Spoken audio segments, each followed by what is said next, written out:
yewe gusaba ikintu gikomeye cyo kubabarira Coin.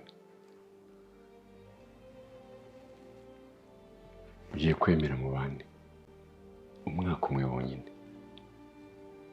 Nzakora ibishoboka byose mu mbaraga zanjye zose ngukureyo. Ariko ndaza kugusaba yuko ukoresha imbaraga zawe.